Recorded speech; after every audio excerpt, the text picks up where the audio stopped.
Buenos días. Quiero agradecer esta invitación. Saludar al doctor Massad, al profesor Massad, colega ministro, recordado y querido colega ministro, Informe Caldera, para muchos que recordarán, que puso el dedo en la llaga. Y por Dios que hay que tener coraje para poner el dedo en la llaga, don Carlos. Me acuerdo mucho de usted. Agradezco este espacio y esta invitación porque creo que iniciativas como esta y en la inspiración que tiene este centro naciente, yo creo que le hacen bien a Chile y también estando en este grupo de liderazgo, gente que tiene una dilatada trayectoria en salud y que se le reconoce por su trabajo serio, responsable, solamente puedo augurar buen futuro para este centro de estudios, así que los felicito y por eso quise de una u otra manera con mi participación testimoniar también el valor que tiene esta organización naciente y lo que de ella se puede esperar como país al surgir un nuevo grupo que se convoca para poder contribuir desde el conocimiento, de la experiencia, para tener unas mejores políticas públicas. Hoy día se trata de que conversemos sobre financiamiento, pero esto hay que ponerlo en un contexto. Por un lado, claramente tenemos desafíos y un punto de inflexión en salud que tenemos que resolver. Si nosotros, y a modo nada más que ilustrativo, lo definimos en tres grandes ejes, todo lo que tiene que ver con promoción y prevención, y nos damos cuenta cómo los factores de riesgo nos están sobrepasando, y en consecuencia nuestro perfil epidemiológico no tenemos cómo resolverlo, toda vez que los factores que lo están determinando no están siendo adecuadamente controlados. Tenemos ahí una gran estrategia que abordar y que es de largo plazo.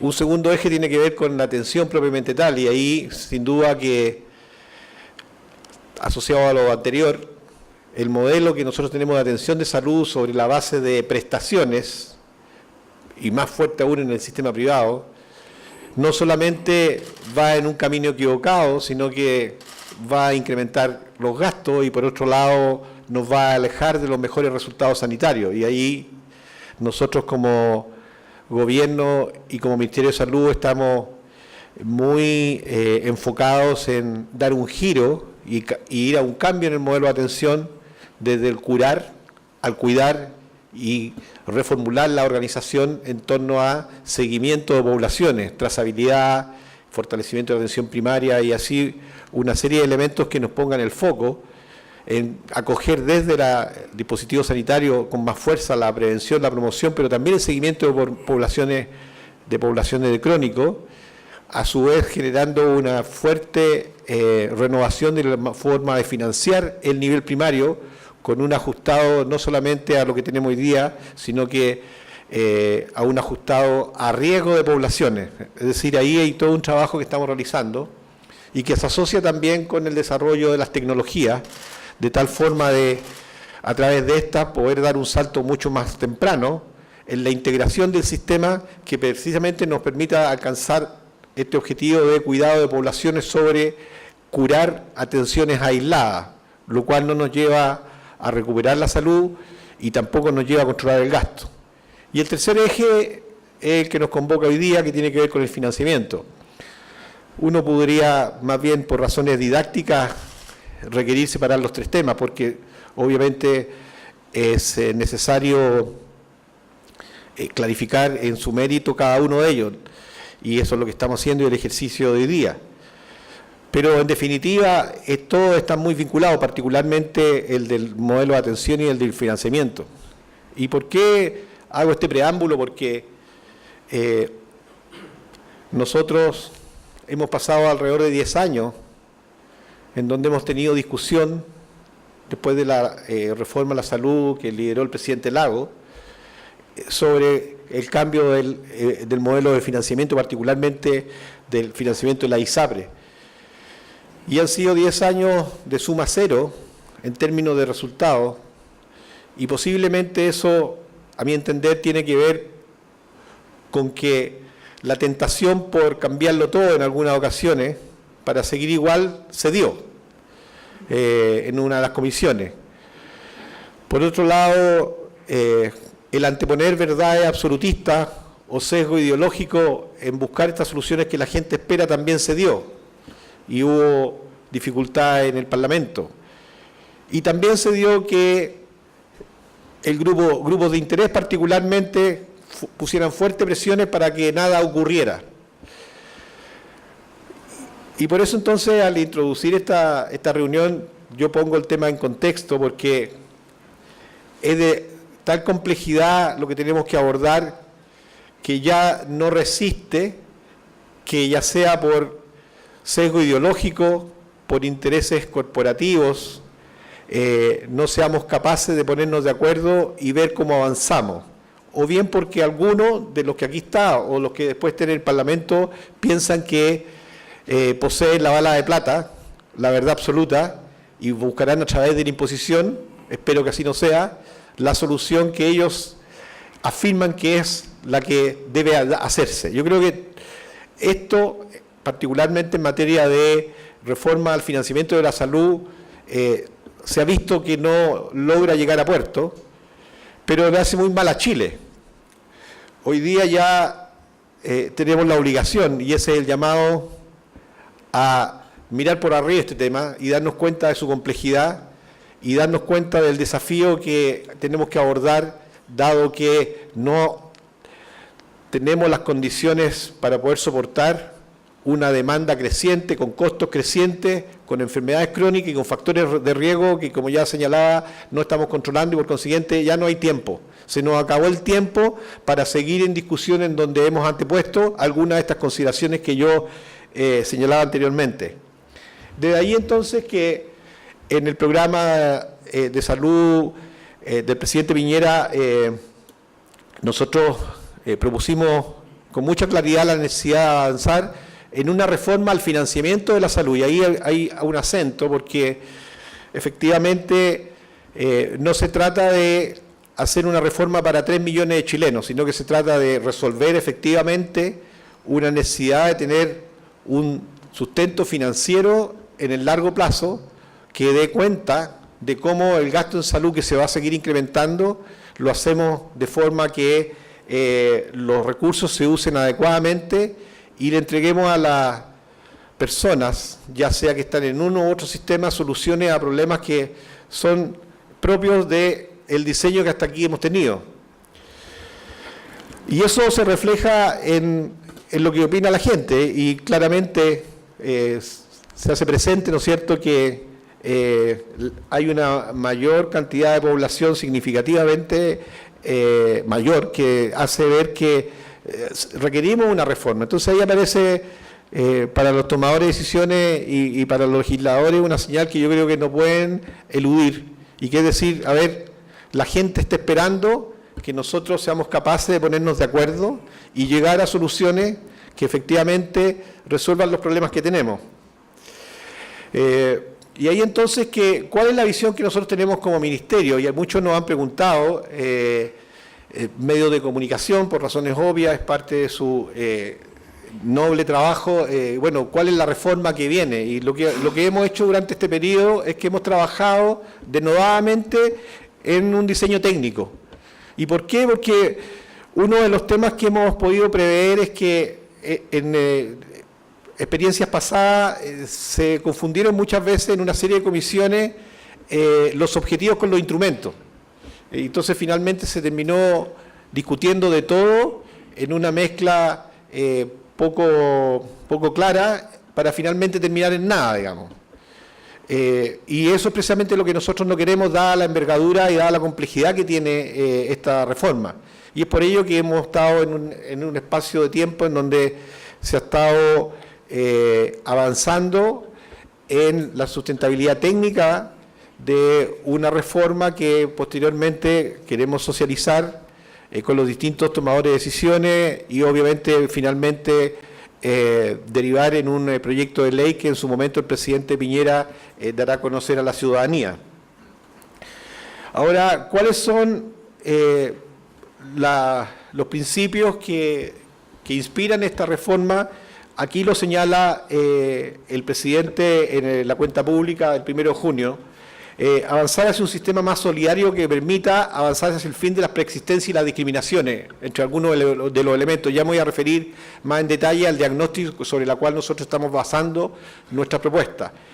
Y la creación de un plan universal de salud con compensación de riesgo. O sea, ahí hay claramente elementos que nos van a permitir dar un paso gigante en términos de lo que hoy día el país requiere en materia de aseguramiento para quienes están en el sistema privado de salud. Y por eso hablamos de un seguro social de salud, y es sobre la base de estas definiciones que está desarrollado todo el modelo, es decir, tenemos que avanzar hacia la seguridad social en salud, y para ello entendemos que los aseguradores privados también tienen que sumarse en este nuevo diseño y a través de este instrumento legal que vamos a presentar al Parlamento, a ser un prestador bajo la lógica de aseguramiento social en salud. Pero también, y ya me refiero a ello, considerar una modificación al sistema de financiamiento público que también tiene otras problemáticas, de tal forma de ahí hacer frente a otra de las grandes dificultades que muchos han advertido, de que si uno reforma el sistema de ISAPRE podría generar transferencia de asegurados de un lado a otro, generando problemas de financiamiento o de colapso, dependiendo hacia dónde se produjeran esos flujos. Y por eso la mirada de esta reforma tiene que ser integral. Pero integral de tal forma que podamos llevar a una misma cancha, como aquí se ilustra en esta lámina, a estos grandes sistemas. Pero llevarla de una forma en donde, desde donde está cada uno partiendo, poderse instalar para poder cada uno desde lo suyo abordar principios que sean comunes. Plan universal de salud, obviamente la solidaridad y también la compensación de riesgo, entre otros. Pero sin caer en la tentación, como algunos maximalistas que dicen, bueno, tenemos que dar un salto y abordar esto de una vez, en donde todo lo convertimos en un solo gran seguro. E incluso se adelantan en destacar que tiene que ser un seguro con un proveedor único del financiamiento. Situación que finalmente a lo que nos puede llevar, planteado de esa lógica, es decir, nuevamente cambiémoslo todo para que nada cambie. En cambio, nosotros creemos que, por lo que señalaba anteriormente, lo más importante es ponernos primero de acuerdo cuáles son los objetivos, cuál es el problema que tenemos, y estando de acuerdo con los objetivos y a dónde podemos llegar después, ir avanzando en ello. Y eso creo que, y por eso me detengo bastante, más allá de que muchos puedan estar esperanzados en que yo les muestre la fórmula que incluye el núcleo del proyecto de ley, no va a ocurrir, así que no los voy a decepcionar, se los adelanto, es crear las condiciones y crear la lógica sobre la cual tenemos que dar las bases, cómo sentamos estas bases. Y eso yo creo que es muy importante detenerse un momento a trabajarlo, porque si instalamos la discusión como ya ha ocurrido en 10 años y no tomamos lecciones de ella, en donde por un lado estaban los blancos, por otro lado estaban los negros, sabemos lo que va a pasar. Pero aquí tenemos una gran diferencia, que por las determinantes epidemiológicas, por el cambio urgente de modelo de atención y por la demanda ciudadana, ya no tenemos tiempo.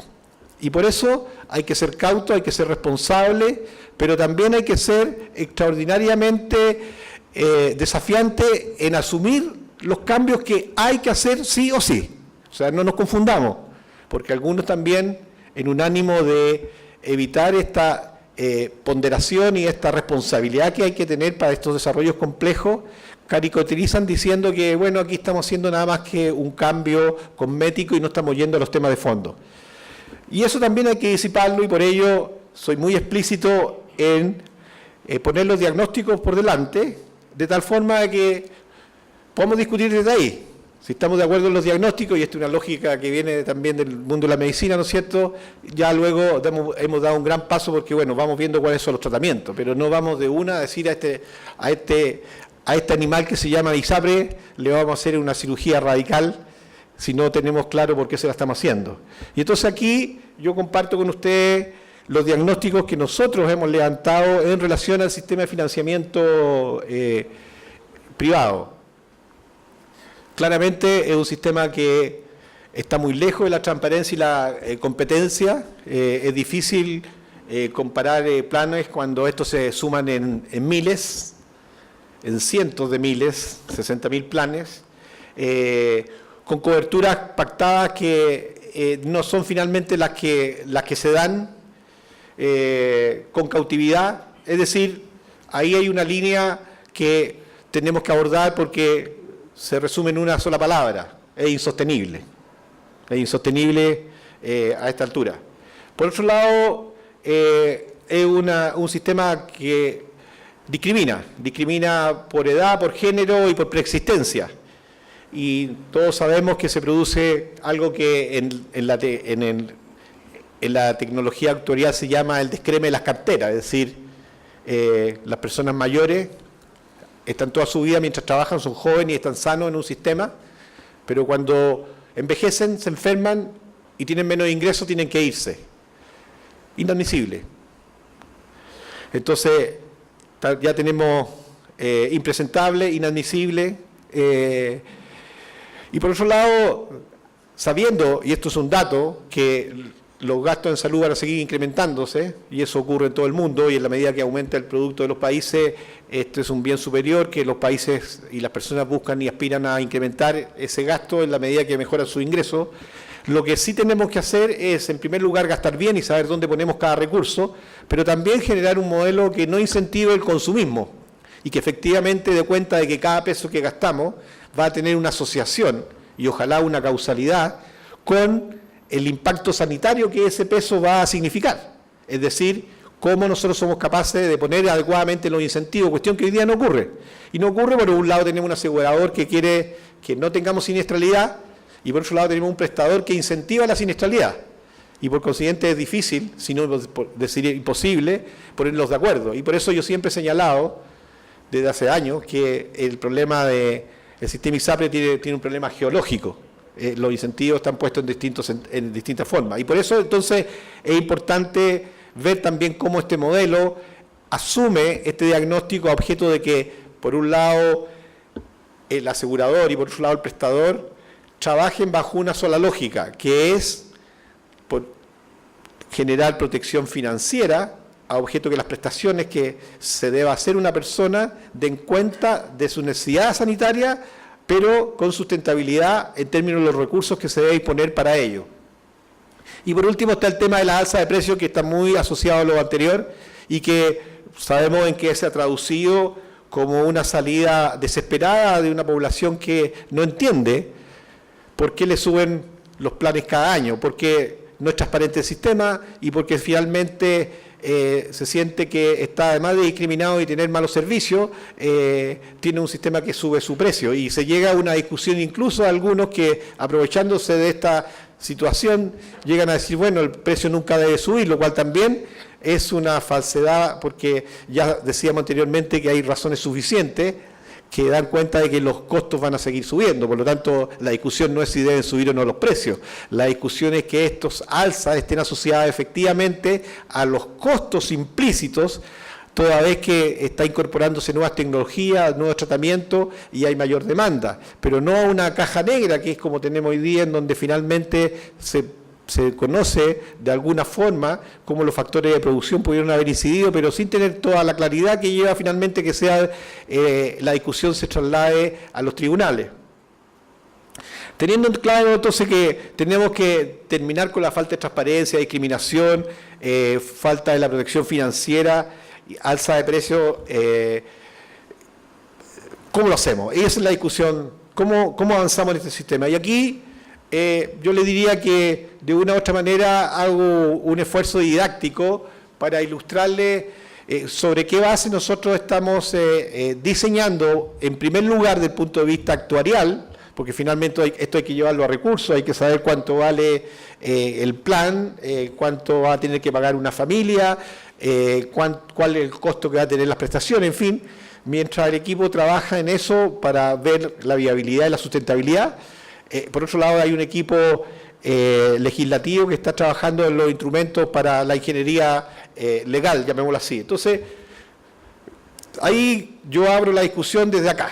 O sea, ¿estamos de acuerdo en el diagnóstico? Transparencia, corrección de la discriminación, incorporar la solidaridad como un principio toda vez que hemos asumido, y así lo ha dicho el presidente Piñera, de que tenemos que avanzar a un seguro social de salud, la libre afiliación y portabilidad, y obviamente la protección financiera asociada a la contención de gastos. Entonces, ahí yo instalo un poco, alguien querrá discutir otras cosas, es válido, es legítimo, pero ordenémonos en la discusión. Esa es la invitación que como ministro de Salud yo hago a objeto de que no caigamos en una discusión panfletaria. Ya se ha visto cuando han aparecido pequeñas señales de qué principio tiene esta reforma, o también con lo que ha sucedido en FONASA, en el Acuerdo Nacional de Salud, y hago un paréntesis, en algún momento se filtró que había un seguro plus, o plus, o como quieran llamarle, o más, y salió, incluso hubo una pequeña que no tuvo mayor alcance, marcha, donde dijeron que aquí se quiere terminar con el FONASA, se quiere destruir el sistema público, hubo una caricatura por ahí que señalaba, se quiere isapreizar, me cuesta hasta decirlo, el FONASA. Entonces, hoy día la posverdad, las redes sociales y la discusión fácil es una amenaza que también tenemos que considerar y asumir a la hora de desarrollar y diseñar políticas públicas. Entonces, por eso, yo lo he dicho en los equipos de trabajo, que tan importante como la sustentabilidad financiera, competencias de quienes desarrollan esos temas, y por eso hemos recurrido también a especialistas internacionales para estos objetos, que son los que han llevado la reforma y han participado en la reforma en países como Holanda, Alemania, en fin, como obviamente el instrumento legislativo. Pero en tercer lugar, el elemento comunicacional hoy día es una variable que tenemos que recoger de forma muy seria para instalar esta discusión, y por eso también me interesa de iniciarla, porque de hecho esto ocurre hoy día acá, en este lugar, porque este es un espacio en donde uno siente que están las condiciones y el marco en donde lo que se quiere es discutir en serio lo que el país requiere, de tal forma de no aparecer con la mejor fórmula, porque no existe, y con eso lograr adherentes, porque obviamente, cuando uno está instalado en el estadio, a veces si grita más le va mejor, y lo vi el sábado cuando le ganamos a la Chile.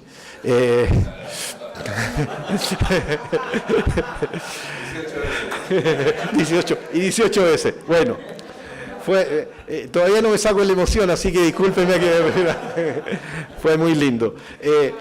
Entonces, por eso digo, teniendo claro estos diagnósticos, ahora, ¿cómo vamos bajando? Entonces, ¿cuáles son las herramientas o los elementos que ya están instalados en lo que estamos trabajando? Uno, avanzar en un plan universal de salud.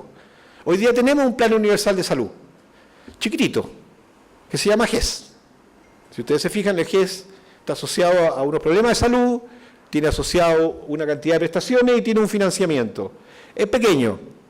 Obviamente, cuando hablamos de un plan universal de salud, estamos hablando de la completitud de los requerimientos de salud que tiene la población, en donde en nuestro diseño el GES está incorporado. O sea, no es que desaparezca el GES, mantiene su lógica, porque el GES lo que tiene son además garantías. Entonces, ese es un elemento que está contenido en la reforma al sistema de ISAPRES, Plan Universal de Salud, único para todos, independiente del plan que la persona pueda tener, único plan. Obviamente, si estamos hablando de solidaridad, compensación de riesgo, es decir, todos nos incorporamos al sistema, ponemos nuestro porcentaje y ese porcentaje va a un pool de riesgo donde se tiene que ecualizar los riesgos de todos, mayores con menores, hombres, mujeres, de tal forma que al final, yo lo ilustro de la siguiente manera: si a mí me corresponde poner 100, porque ese es el porcentaje que da por mi ingreso, la compensación de riesgo, que va a estar en una institucionalidad que se define, finalmente me dice, sus 100 se convirtieron en 80, digamos. 20 quedaron en la solidarización del sistema y por lo tanto yo estoy aportando a mi plan 80.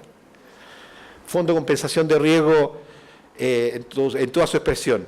Fin a las preexistencias. Sin duda que tenemos que avanzar en un sistema en donde, a ver, si tenemos que financiar la salud de la población, no podemos castigar a quienes poseen una enfermedad, o sea, eso no es un seguro y por lo tanto aquí claramente no existe la declaración de salud.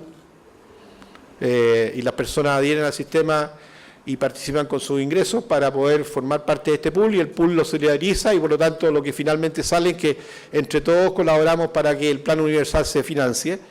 Y por último, mayor certidumbre en el gasto. Y aquí aparece un elemento que va a poner también en movimiento y por eso cuando introduje la conversación hoy día hablé de estos 3 pilares, ¿no es cierto?, la prevención, promoción, el modelo de atención, porque el modelo de atención se va a tener que mover y se va a tener que mover particularmente en el sistema privado, porque es donde más atrasado está, hacia un modelo de cuidado de poblaciones. ¿Por qué? Porque resulta que el asegurador, bajo una lógica que va a tener que hacerse cargo de su población, y entre ellas la población gravosa, va a tener que buscar un prestador en donde su lógica de negociación asegurador-prestador no esté dado por cuánto valen las prestaciones, sino que cómo me cuidas a la población. Porque la población que yo tengo que financiar tiene que tener menos descompensaciones, particularmente pensando en los crónicos. Entonces, ¿cuál es el prestador que yo voy a buscar? No el que me ofrezca más mármol, sino que aquel que me ofrezca programas de atención en donde el énfasis no esté puesto en que llegue el enfermo diabético descompensado, sino que el énfasis esté puesto en cómo yo como prestador tengo una lógica de cuidado de poblaciones y hago seguimiento a esos pacientes crónicos y hago trazabilidad de ellos, tengo data, tengo inteligencia artificial, tengo modelos predictivos que me permiten construir cuál es el comportamiento de esas poblaciones y definir estrategias de atención que dan cuenta de esas variables anticipatorias que tengo que tener para esos enfermos. Entonces, ya el modelo MOL que tenemos hoy día nosotros en salud se termina. ¿Y por qué yo siempre hablo del modelo MOL? Ustedes siempre cuando van al MOL entran, consumen, salen, se van. Nadie sabe quiénes eran, nadie sabe qué hicieron ni para dónde se fueron después, digamos, y se gastó algo. Y eso pasa hoy día en el sistema privado. Uno va a la consulta, se atiende, se va, y ahí no ocurre nada, no hay ningún seguimiento, no hay ninguna trazabilidad, no hay ninguna estrategia anticipatoria de buscar a esta persona si se hizo los exámenes después, no existe nada, después vuelve. Y así vamos gastando más. Eso se tiene que terminar porque el asegurador se dispara en los pies y sigue en esa lógica. Entonces, ya el proyecto planteado de esa manera lleva implícito un cambio en la relación que se va a tener que dar con ese prestador y el prestador va a tener que generar su oferta de valor a partir de esta nueva forma en donde vamos a tener que cuidar poblaciones. Yo le diría que ahí hay un elemento que nos va a permitir alinear, y eso yo diría que es sustantivo, vamos a alinear el objetivo financiero, dar sustentabilidad al cuidado de las poblaciones con el incentivo sanitario, mantener poblaciones más sanas. Entonces vamos a poner los recursos donde debemos ponerlos.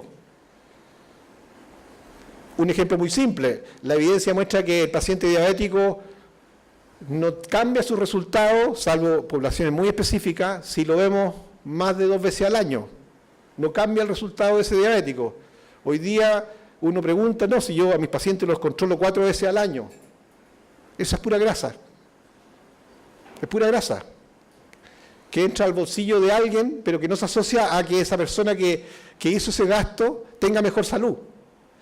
Entonces, de la misma manera se alinean las tecnologías.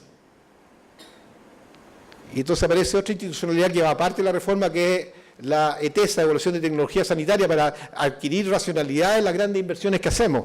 Entonces, yo diría que esa es la discusión que tenemos que instalar en términos de aseguramiento privado y de la ley, y espero que este mensaje se recoja bien en términos de acordar que estos son los diagnósticos, acordar que estas son las herramientas y ver cómo se avanza en ellas, y compartir el punto de llegada. ¿Y cuál es el punto de llegada? Efectivamente, tener un plan universal de salud, tener una sustentabilidad de ese plan y tener una cobertura sanitaria adecuada para que dé cuenta de la mayor parte de los problemas. Dejamos de lado las enfermedades poco frecuentes o llamadas por algunas enfermedades raras o enfermedades de alto costo, porque esas en todos los sistemas de plan universal del mundo se manejan aparte. Pero por otro lado está el tema de FONASA, y con esto ya termino, que va por bandas paralelas, entendiendo que también va a ir a resolver su problemática, para poder llegar en un horizonte inmediato, podrán ser 8 años, 10 años, a que tengamos dos sistemas que tienen tal similitud que el que uno esté en uno u otro sea indiferente. Entonces esta discusión que ha sido exsanguinizante ahora de que no, o avanzamos en un sistema único, nos termina inhabilitando en circunstancias que si vamos construyendo la reforma de manera sustentada en objetivos comunes, vamos a llegar a un escenario en donde la discusión que hoy día nos inmoviliza, nos paraliza, ya no existe, porque de hecho ya se dio esa reforma. ¿Y cómo se da? Teniendo una mirada también desde el FONASA como un asegurador, y que se lea bien, para que no caigamos en caricatura, para que la posverdad no consuma al ministro.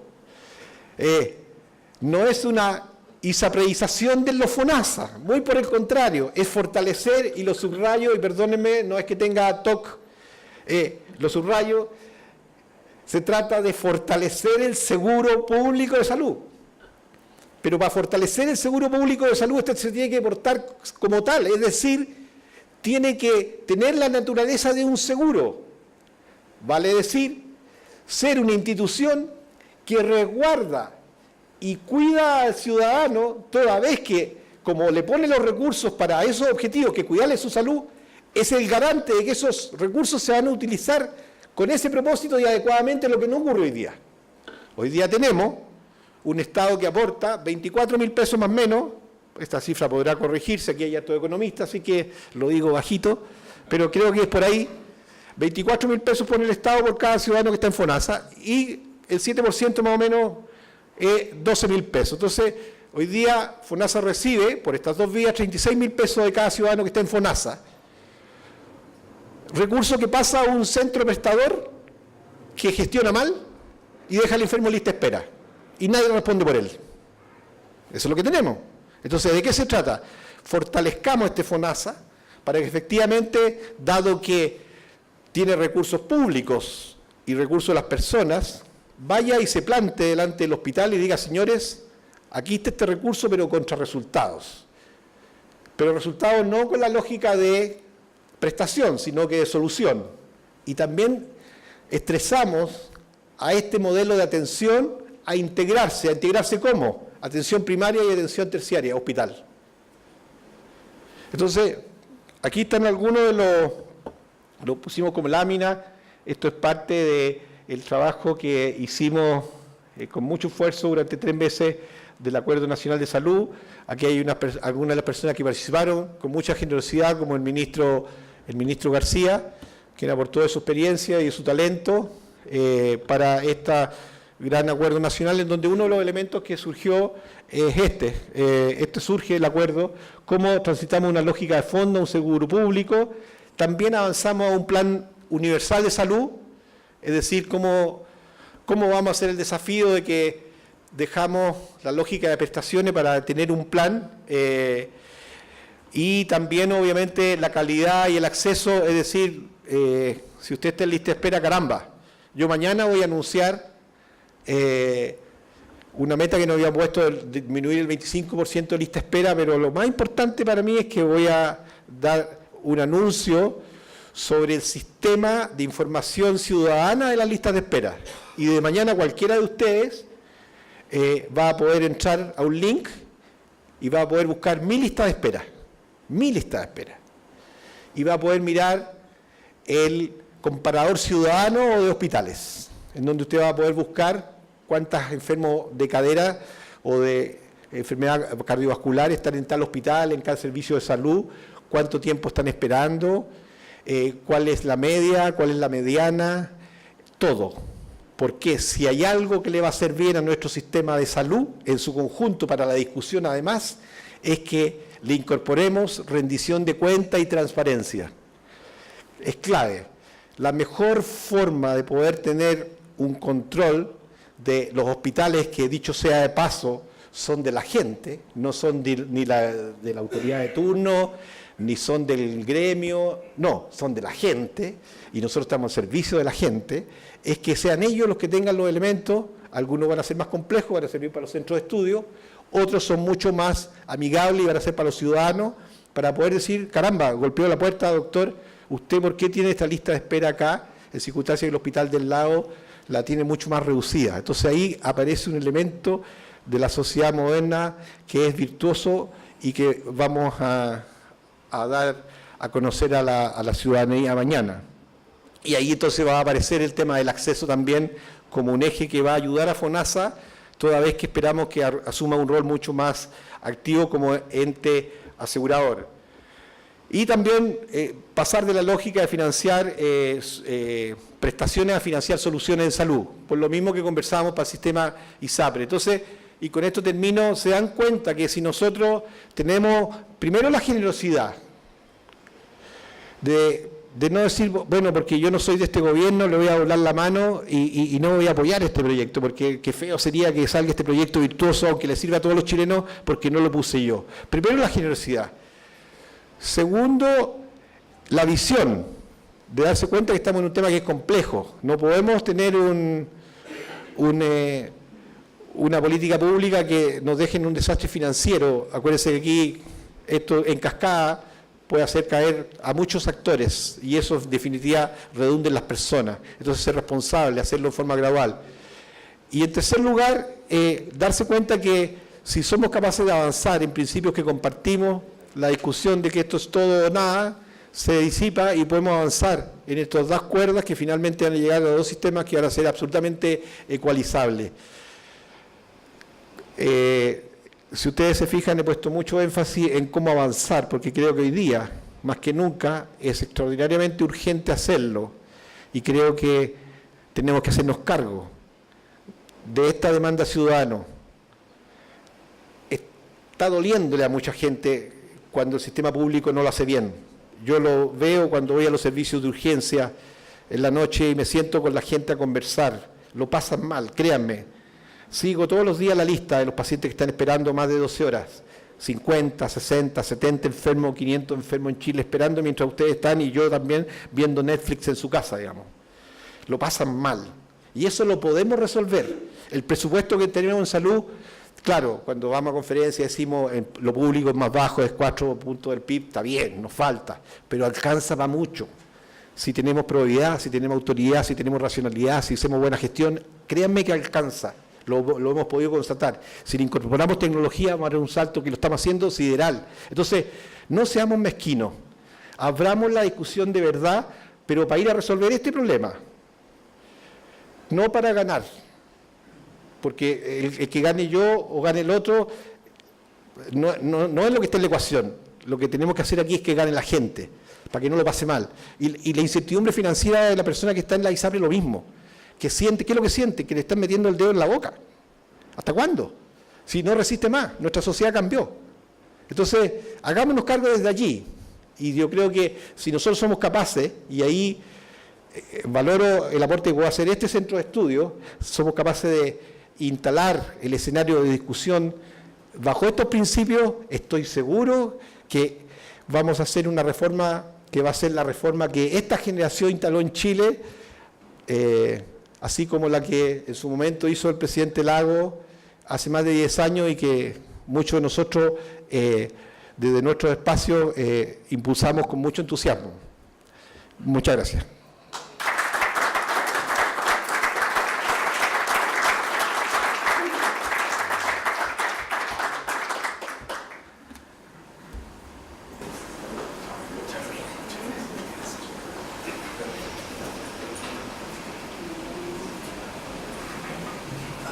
Invito a los panelistas a pasar a la mesa.